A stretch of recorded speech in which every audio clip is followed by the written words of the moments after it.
has made you very upset. And you have had an altercation, and he's a much larger individual, so he's tall. Okay, end up here. It's also because Miss Daphne hung up the t-shirt is very tall. Yes. Anyway, so your boyfriend, so we're going to use this as your boyfriend, has made you mad, and you're at the sewing table, and you've picked up your sewing scissors. Now, I want to remind you again that the most important thing about these sewing scissors is that these are the real deal. These are seamstress scissors, right? They will cut you, so I want you to anchor your hand in here, and here, or here, and hold on like that, okay?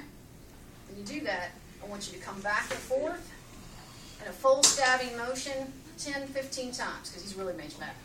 10 or 15 times. Maybe you didn't like the quilt pattern in your chest. Whatever it is. Right?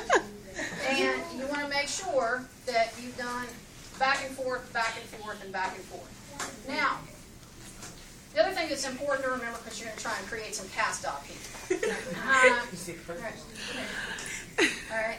You're going to try and create some cast off.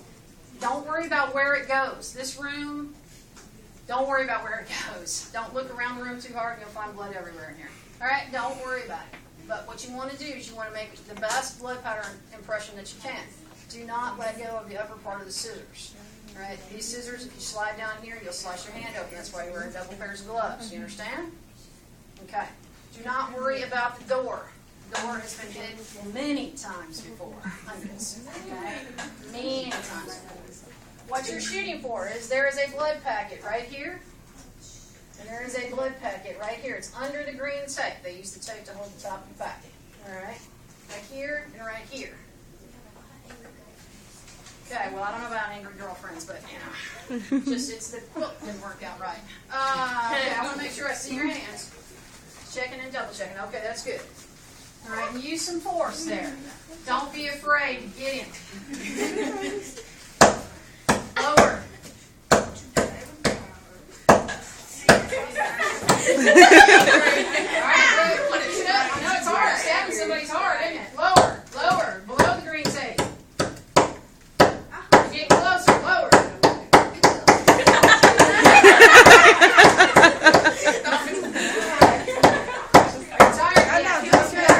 All right, that's good. That's great. Really well. Now, come here. All right, so here we go. We talked about back splatter. First time she hit the package. Didn't have a chance. All right. The splatter is at neck height. All right. You can match that to wound height. Okay. And so that is one aspect of splatter. It tells you something about it. You got it here. You're good. All right. Down here on your shoes, when it started to drip onto the floor, it splattered onto your shoes. All right. Now you didn't create classic cast-off pattern that goes all the way up to the ceiling, but you know we're working with a fake victim here. All right. So the other thing that you see is that here's your boyfriend's cotton t-shirt. I can count every time you stabbed him. Okay? Little ones and big ones. All right? With force and without force. Now, it's very difficult if your story is, he came in and just started being aggressive and I had to stab him.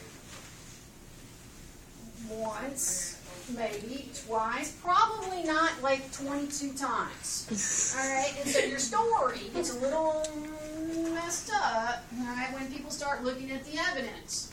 The other thing that you can tell, all right, based off your height, all right, classically, when we think about gunshot wounds and knife wounds that come at shoulder, all right, height. Most people don't do the old-fashioned shiv from up underneath, because you actually have to hold it onto the victim and shiv from up underneath. Jailhouse killings, right? And so, classically, people in just the heat of the moment come from this angle. Very much the psycho. I'm all about movies. Can you tell? Okay. Now you got blood pooling. All right. If he were not dead, he's like, oh, honey, I can't believe you did that. And you came back and you did it some more. The pools would have dried at different times, and that might be obvious depending on when crime scene shows up. But you're messy. Now, wait a minute. The best part about stabbing is take a look at her head and her arm.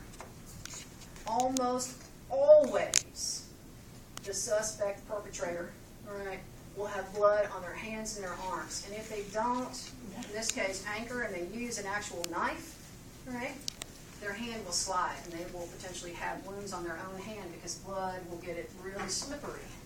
And then your hand will go up and down, and you'll end up cutting yourself while you're inflicting wounds on your victim.